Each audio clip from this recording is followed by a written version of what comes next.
आइए आज हम लोग पढ़ते हैं गुप्त काल। क्या पढ़ेंगे? गुप्त काल। देखिए, सबसे पहले गुप्त काल के कहाँ से जानकारी मिलती है उसके बारे में पढ़ेंगे, और उसके बाद इसमें कौन शासक, कौन क्या था, क्या उपाधि दिया, क्या कैसे राज किया, उससे क्या इंपॉर्टेंट क्वेश्चन है उसके बारे में हम लोग एक एक करके क्या करेंगे, जानेंगे या पढ़ेंगे या सीखेंगे। देखिए, तो सबसे पहले जो गुप्त लोग जो थे, ये जो इससे पहले हम लोग जो पढ़े थे कुषाण वंश, ये कुषाण वंश के सामंत हुआ करते थे। क्या होते थे? सामंत। और क्या किया था, जब यही सामंत लोग क्या किए, जब यही सामंत लोग जो थे, कुषाण वंश जब से कमजोर हुआ तो उन लोग समाप्त करके अपना एक नया वंश चलाया। उसका नाम क्या था? गुप्त वंश। कुषाण वंश नहीं, गुप्त वंश के समाप्त करके, कुषाण वंश के समाप्त करके गुप्त वंश चला। ठीक है। जब पूछ देगा गुप्त काल के जो शासक थे पहले किसका सामंत थे? कुषाण वंश का। ये पूछता है क्वेश्चन। ठीक है, ये याद रखना। उसके बाद इसको कहा गया है पहला स्वर्ण काल। देखिए, जो भी इंडिया में था स्वर्ण काल, पहला स्वर्ण काल किसको बोला गया? यही गुप्त काल को। और दूसरा स्वर्ण काल मुगल काल को बोला गया। स्वर्ण काल इसको पहला इसलिए बोला गया है क्योंकि ये लोग संस्कृत से ज्यादा प्रेम करते थे और संस्कृत का बहुत सारा विकास किए। क्या किए? संस्कृत का विकास किए। इसी काल में मंदिर का भी विकास हुआ था। ठीक है, तो इसीलिए इसको स्वर्ण काल कहा गया है। और क्या है, मुगल काल को द्वितीय स्वर्ण काल कहा जाता है इसलिए क्योंकि उस मुगल काल में स्थापत्य कला का ज्यादा विकास हुआ था। समझ गए किस चीज का? जैसे ताजमहल बन गया, माने तरह तरह के महल क्या होता था, बनता था। तो दूसरी स्वर्ण काल किसको कहा गया? मुगल काल। अब पहला गुप्त काल या गुप्त वंश को। अब देखिए, पुरातात्विक स्रोत जो है, और इससे जानकारी हमें कहाँ कहाँ से मिलती है कि गुप्त काल के बारे में, तो आज की तो घटना है नहीं, कई हजार वर्षों का है। तो इसके क्या है जानकारी कहाँ से मिलती है? जैसे मेहरौली स्तंभ लेख। तब मेहरौली स्तंभ लेख जो है चंद्रगुप्त द्वितीय बनाया था। पूछ देगा मेहरौली स्तंभ लेख को किसने लिखवाया था? चंद्रगुप्त द्वितीय। अभी वर्तमान में कहाँ है? दिल्ली में है, कुतुब मीनार के बगल में। और ये जो स्तंभ है लोहा का है। किसका है? तो पूछ देगा लोहा का स्तंभ कहाँ है? तो दिल्ली में है, कुतुब मीनार के बगल में है। और उसको कौन बनाया था? चंद्रगुप्त। एक होता है पूना ताम्रलिप्त। क्या? पूना ताम्रलिप्त। तो पूना ताम्र अभिलेख बनवाया, इसको जो लिखवाया था प्रभावती लिखवाई थी। प्रभावती कौन थी? चंद्रगुप्त द्वितीय की पुत्री थी। कौन थी? चंद्रगुप्त द्वितीय की पुत्री थी। यही प्रभावती क्या की थी? पूना ताम्र अभिलेख, पीला पीला तांबा लगता होगा सोना जैसा, क्या की होगी? लिखवाती होगी। अब दूसरा क्या है? जूनागढ़ अभिलेख। क्या है? तीसरा नंबर जूनागढ़ अभिलेख। तो इसको कौन लिखवाया था? रुद्रदामन। और संस्कृत में क्या था? संस्कृत में। और संस्कृत का ये पहला अभिलेख था। ठीक है, तो पूछ देगा संस्कृत भाषा का पहला अभिलेख कौन है? जूनागढ़ अभिलेख। और ये सबसे लंबा भी है संस्कृत का। अभी तक में पहला और सबसे लंबा अभिलेख मिला है तो कौन मिला है? जूनागढ़ अभिलेख। और दूसरी बार इसमें वर्णन किसका हुआ है? स्तंभ का। ठीक है, गुप्त वंश का। और एक जानकारी हमें मिलती है एरन अभिलेख से। क्या मिलती है? एरन। देखिए, गुप्त काल और गुप्तोत्तर काल। गुप्तोत्तर काल मतलब गुप्त काल के बाद वाला काल। ठीक है, इस सब से जानकारी इसमें क्या है मिलता है।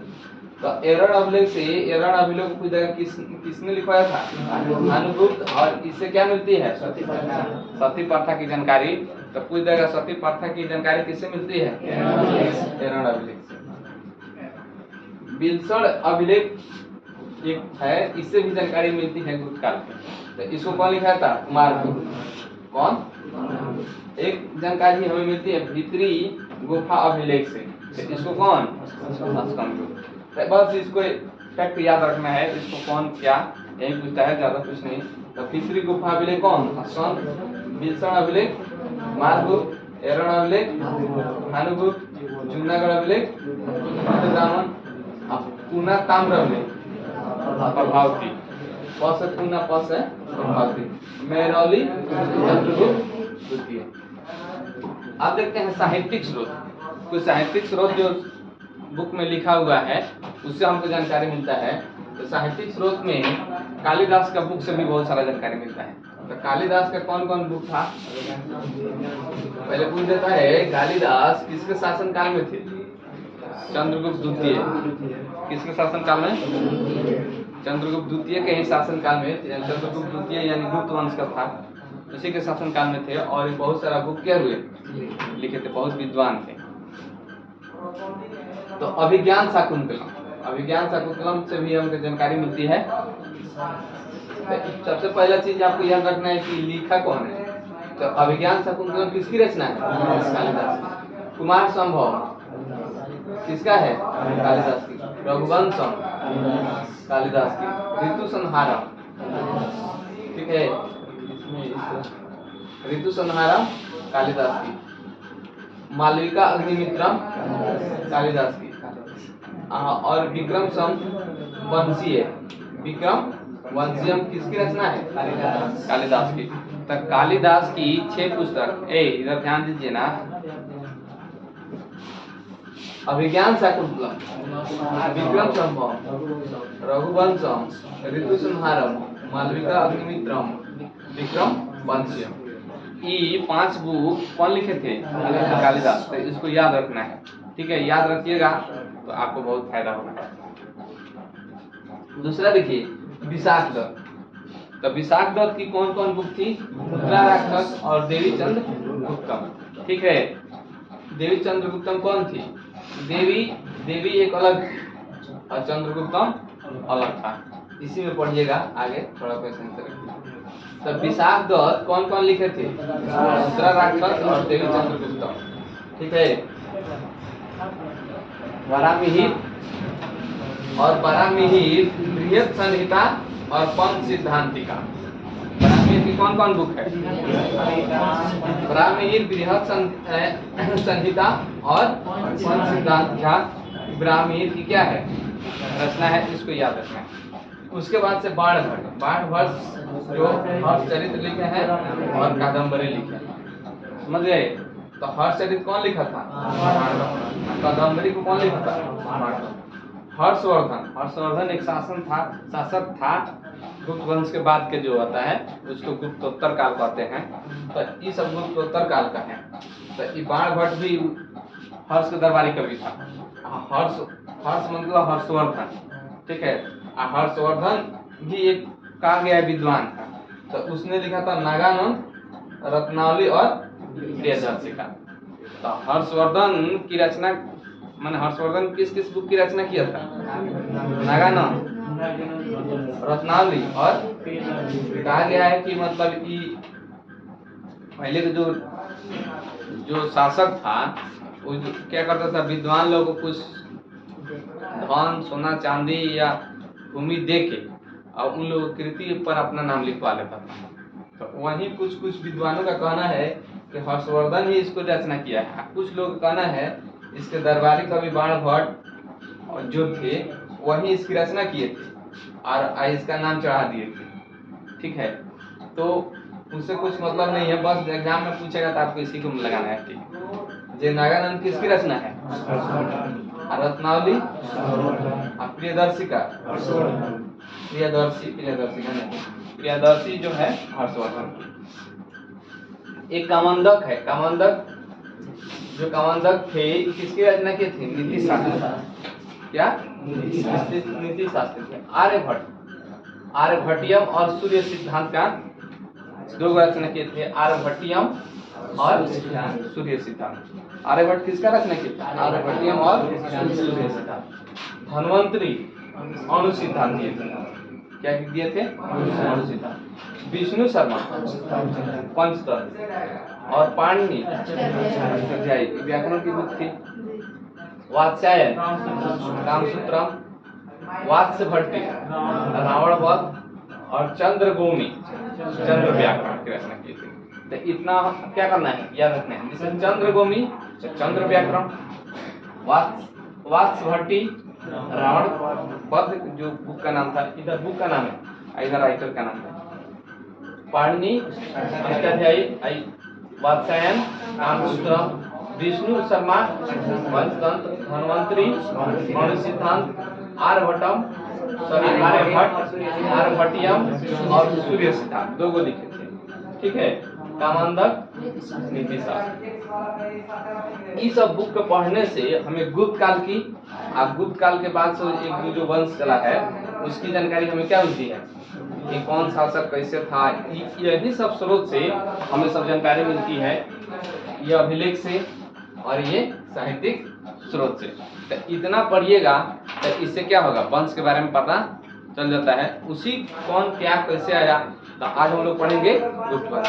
देखिए गुप्त वंश तो बता ही दिए थे, इस कुषाण वंश का क्या थे, सामंत थे, और वही कुषाण वंश के सामंत क्या किए थे लोग, अंत करके एक अपना अलग वंश लाए, वही थे कौन थे, श्रीगुप्त। तो इसलिए पूछ दिया जाता है गुप्त वंश का संस्थापक कौन थे, श्रीगुप्त। और इस श्रीगुप्त जो थे किसका उपाधि धारण किए थे, महाराज की।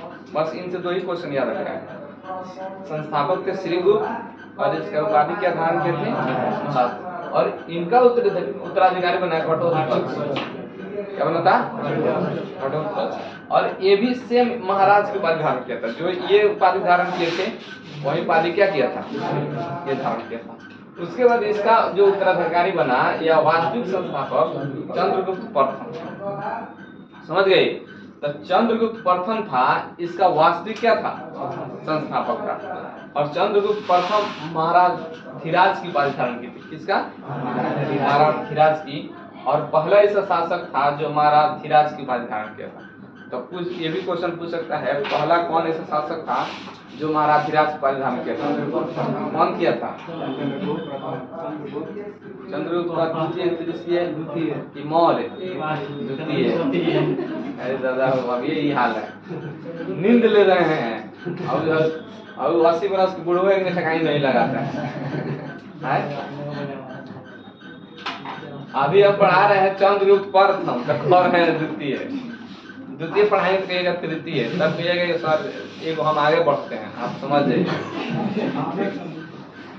भावना में समझते रह जाएंगे, भावना से काम चलेगा। भावना को आप समझते हैं जब गलती से कार को बोला गया, पूरा सही बता रहे हैं, समझ रहे बात को।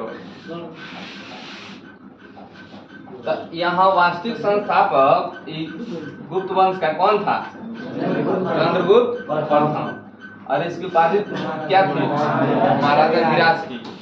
और इसका विवाह हुआ था कुमार देवी से। तो इसकी पत्नी का नाम क्या था, कुमार देवी। आई लिच्छवी की राजकुमारी थी, कहाँ थी,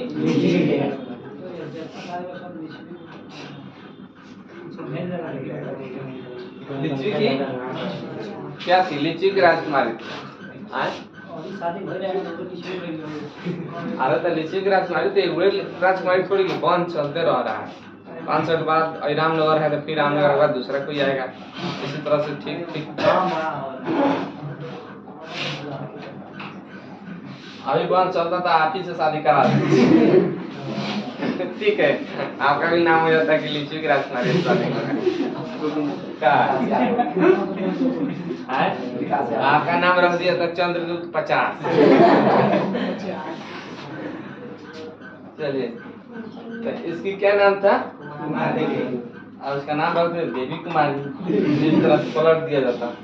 चलिए, अब ये चंद्रगुप्त फर्स्ट जो था, ये पहला इस गुप्त वंश के शासक था जिसने सिक्का चलाया था। क्या कुछ जगह क्वेश्चन, चंद्रगुप्त फर्स्ट क्या किया था, सिक्का चलाया था। या गुप्त वंश में कौन सा शासक था जिसने सिक्का चलाने की प्रथा को स्टार्ट किया था, तो चंद्रगुप्त फर्स्ट। और 319 से 335 तक इसका शासन था चंद्रगुप्त प्रथम का। ऐसे प्राचीन हिस्ट्री में कहीं सन नहीं पूछता है, ठीक है, लेकिन जो इम्पोर्टेंट है कुछ ऐसे ही याद रख लीजिए। देखो 305 पूछता है सेल्यूकस निकेटर वाला जो चंद्रगुप्त मौर्य से क्या हुआ था, लड़ाई हुआ था। और 261 बीसी पूछता है कलिंग पर आक्रमण हुआ था। और 269 में गद्दी को संभाला था। सेल्यूकस निकेटर लड़ाई कहाँ किया था, सेल्यूकस निकाय में शादी नहीं किया था, उसकी मतलब बेटी क्या अपना अपना बेटी कार्नेलिया का शादी किया था। कहीं कहीं मिलता है कि दोनों लड़ाई किया था, समझ रहे बात को। अब हार गया तो देखा कि बड़ी मजबूत है, तब सोचा कि अपना दामाद बना लेते हैं, तो शादी कर दिया। कहीं कहीं मिलता है कि उसकी सेना ही देख के डर गया, ठीक है। तो दोनों समझ कर, ये दोनों बताए नहीं थे, तो उस तरह से क्या है देखिए, तो यहाँ ये हो गया। उसके बाद 319 में ये क्या किया था, अपने आप को जब महाराज धीराज की उपाधि धारण किया था, तो 319 ईस्वी में ही गुप्त संबंध चलाया था।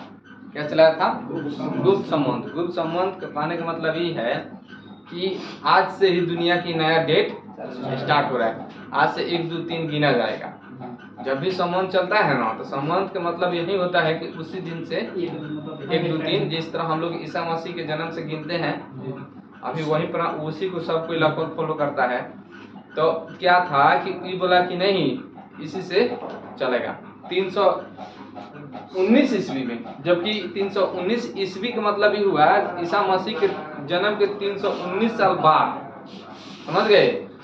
ईसा पूर्व का मतलब उनसे उतना पहले, समझ गए। तो अगर अभी हमारा जो डेट पूछ दिया जाए, सन जो पूछा जाता है, तो 2023 है।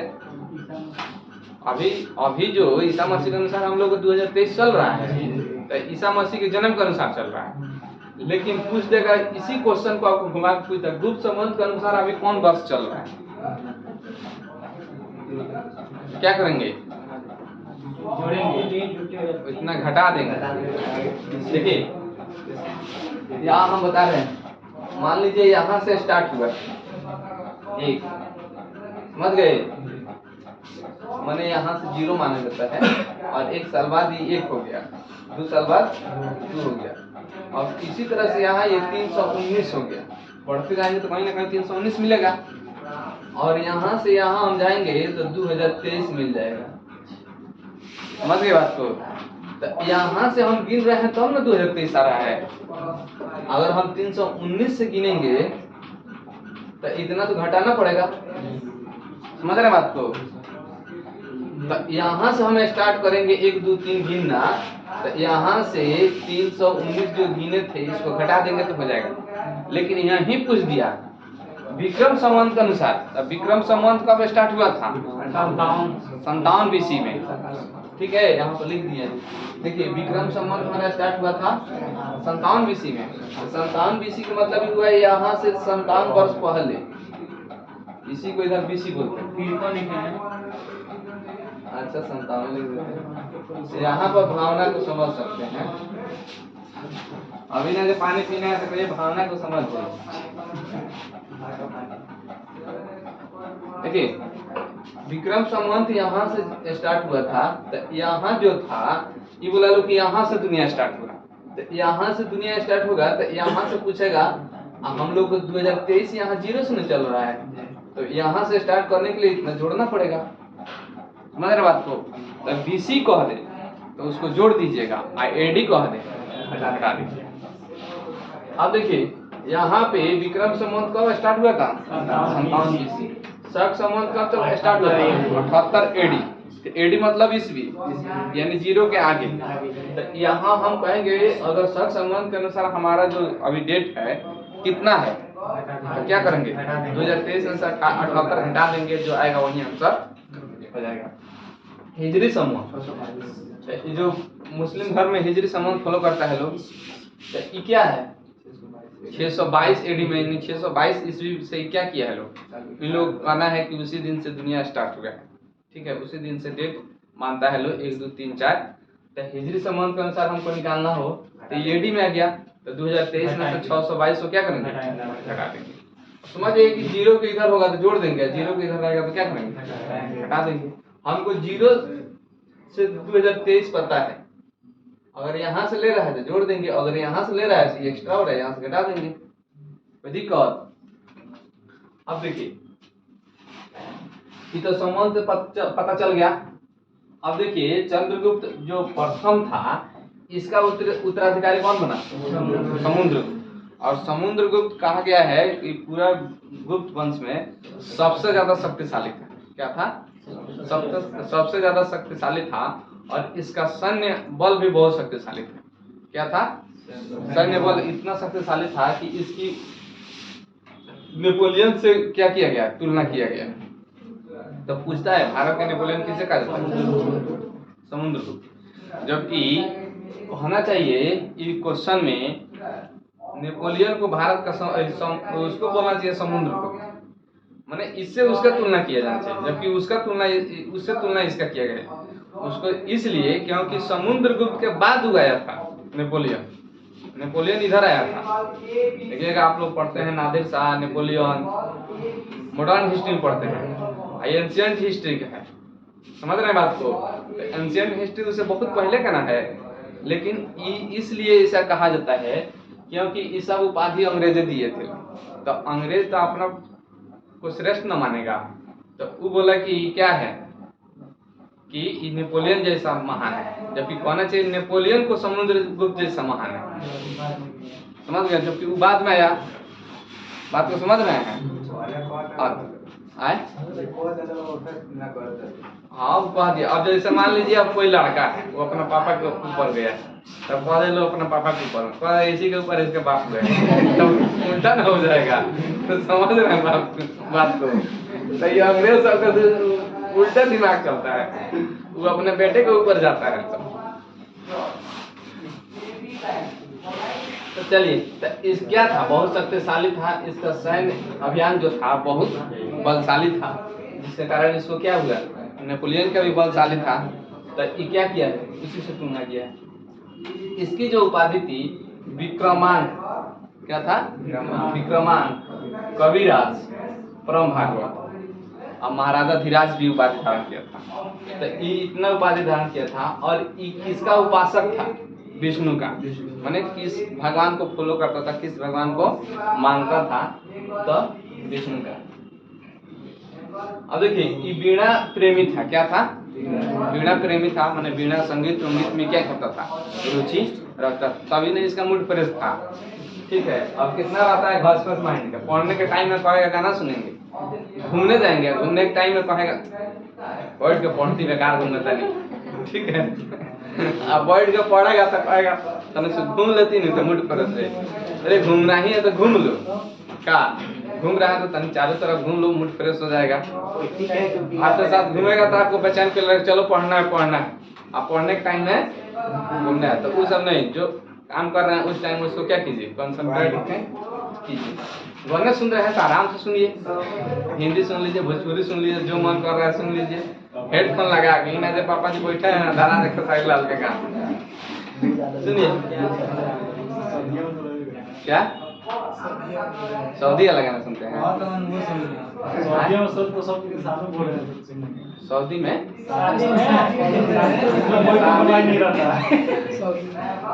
शादी में तो बातें हटा देंगे। सुनिए, शादी विवाह में छूट रहता है। मान लीजिए शादी विवाह के दिन अब बाजा आया है खुशी से नाच गान करने के लिए, अब गाने मत बजाइए, तो गाने से फायदा क्या? सुनिए, यहाँ क्या था, वीणा प्रेमी था। अरे बाप रे, ध्यान दीजिए।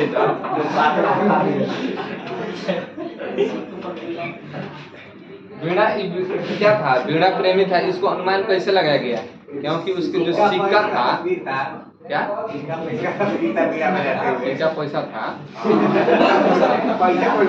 सिक्का जो था ना, सिक्का पर क्या था, वीणा बजाते हुए मूर्ति मिला है। ठीक है, उस पर चित्र मिला है, तो इसी से लगाया गया है कि ये क्या था, वीणा का क्या था, वीणा का प्रेमी था। ठीक है, ये क्या किया था, कवि भी था, मैंने रचना भी करता था, कवि भी था। तो अब देखिए ये क्या किया था, उत्तरा पथ के 9 शासकों और दक्षिण पथ के 12 शासकों को जीता था।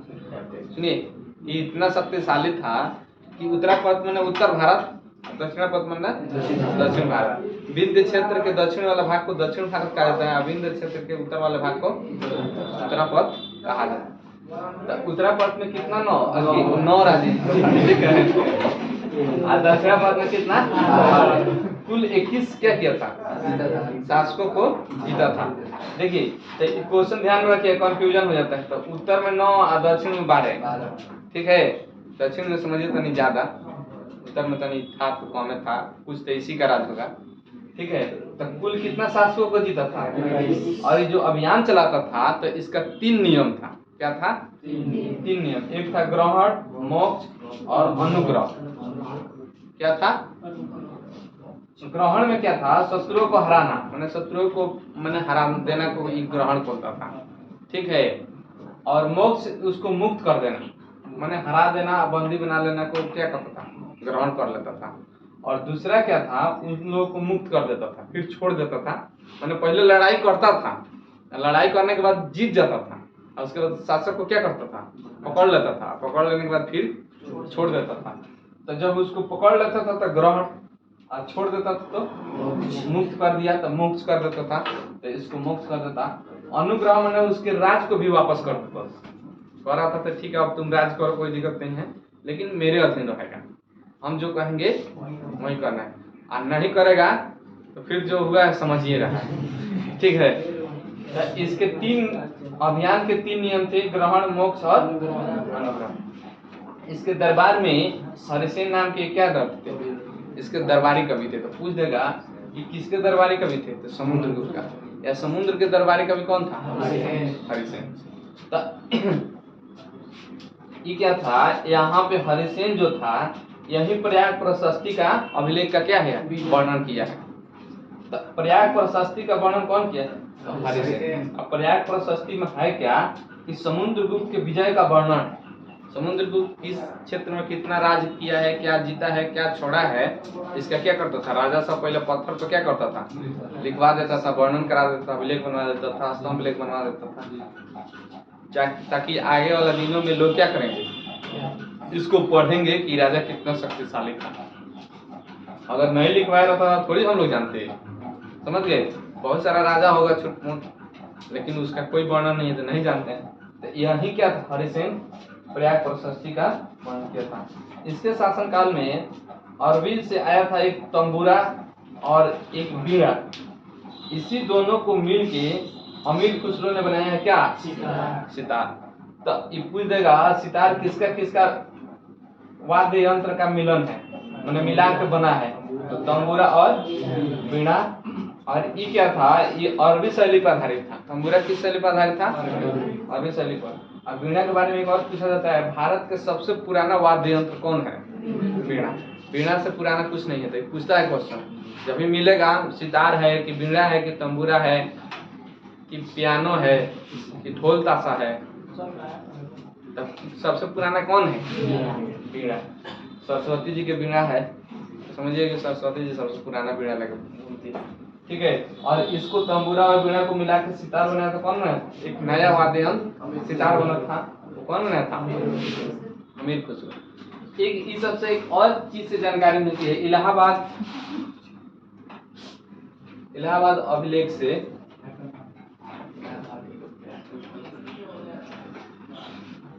बताए थे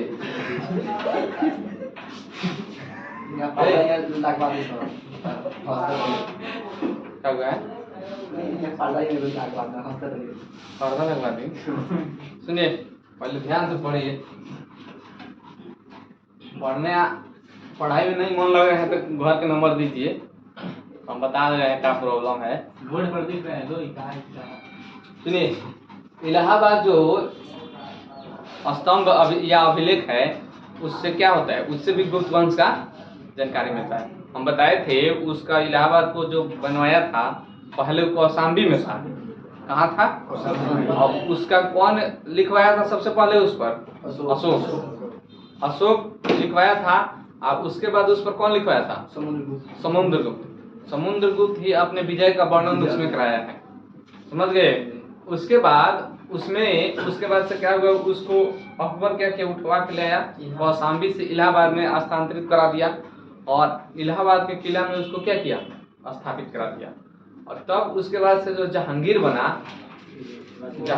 और जब वो राज्याभिषेक कराया तो अपने राज्याभिषेक का वर्णन भी इलाहाबाद स्तंभ में क्या करता है, कुछ लिखवा देता है। तो इलाहाबाद में 3 शासकों क्या करता है, 3 शासकों अपने राज्य के बारे में वर्णन कराता है, अपने बारे में वर्णन कराता है, तो क्वेश्चन पूछ देता है। तो अभी यह 3 शासकों का वर्णन अभिलेख है, कहाँ है, इलाहाबाद में, कोई दिक्कत। तो इतना आप लोग क्या कीजिएगा, याद रखिएगा, ये एक बार रिवीजन करा देते हैं। ये जो गुप्त काल के शासक थे, श्री गुप्त किसका सामंत थे, कुषाण का। और पहला स्वर्ण काल किसको बोला जाता है, कुषाण को बोला जाता है। गुप्त काल को पहला स्वर्ण काल बोला जाता है।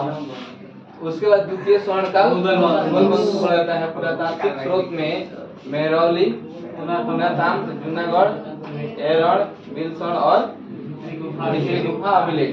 तो मेहरौली जो कौन बनाया, कुतुब मीनार दिल्ली में है, लोहा का है।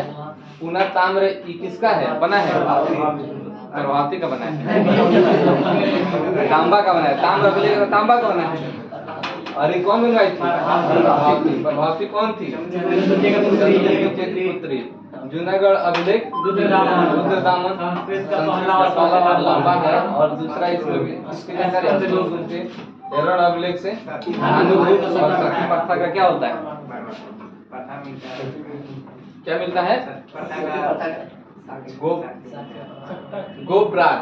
एक शासक था गोपराज, शासक नहीं था, चंद्रगुप्त जो द्वितीय था ना, उसी का क्या था, सेनापति था, क्या था, जिसका नाम था गोपराज। हाँ गोपराज, आप गोबर मत समझ लीजिए। अब उस समय नाम होगा गोपराज। क्या हुआ था, युद्ध में मारा गया। क्या हुआ था, युद्ध में मारा गया। तो युद्ध में मारा गया तो इसका तो दाह संस्कार होगा ही। अब इसको क्या किया, इसको जब इसी किया था लोग, चिता पे जला रहा था लोग, तो इसी की पत्नी कहती थी, उसको बहुत दुख हुआ। क्या हुआ, अब किसी का पति मरेगा तो दुख होगा ना। आजकल भला चंद छोड़ा दूसरे ने बियाह कर इतना फास्ट नहीं था, ठीक है। हाँ पहले जाए तो बड़ी टेंशन, ठीक है। पहले ही से और वेटिंग में रहा। सुनिए, तो ये क्या था, ये जैसे मरा उसके बाद से क्या हुआ, तो इसको बहुत दुख हुआ, असहनीय दर्द हो रहा था, इसको सहा नहीं गया, बस उसी चिता में भी कूद के क्या कर दी, अपने जान दे दी, ठीक है। तो उसी का वर्णन सुनिए, उसी का वर्णन एरड़ अभिलेख में है। और एरड़ अभिलेख में है जिसका वर्णन कराया था कौन, ठीक है। तो अभी से सती प्रथा स्टार्ट हो गई, समझ गए। बाद आप लोग माने फिर में मत रहिएगा, लग रहा है हम लोग के साथ भी ऐसा होगा। सुनिए, एक है बिलसण अभिलेख कुमारगुप्त और दूसरा भीतरी, तो हो गया। उसके बाद से देखिए अभिज्ञान शाकुंतला, कुमार संभव, रघुवंशम, ऋतु संहारम, मालविका अग्निमित्रम, विक्रम वंशियम, किसकी रचना है, कालिदास की। मुद्रा राक्षस, देवी चंद्रगुप्तम, विशाखदत्त की। बृहद संहिता, पंच सिद्धांतिका किसका, ब्राह्मीर की। बाण भट्ट किसकी, बाण भट्ट की रचना दो है, हरचरित्र और कादम्बरी। हर्षवर्धन की क्या है, नारायणानंद रत्नावली और प्रियदर्शी, ठीक है। कामंदक नीति शास्त्र, आर्यभट्टीय सूर्य सिद्धांत, धन्वंतरी अनुसिद्धांत, विष्णु शर्मा पंचतंत्र, पाणिनि अष्टाध्यायी, वात्स्यायन कामसूत्र। यहाँ मिट गया है, वात्स्य भट्टी, रावण भट्ट, ठीक है। चंद्रगोमी, चंद्र व्याकरण, ठीक है। इसका संस्थापक श्री गुरु महाराज की उपाधि धारण किया था, देवी महाराज की उपाधि धारण किया था। वास्तविक संस्थापक कौन था, चंद्रगुप्त फर्स्ट उपाधि धारण किया था, महाराज। इसकी विवाह की राजकुमारी थी। 319 में संवत चलाया था, विक्रम संवत और शक संवत, रीति को जरूर याद रखिएगा।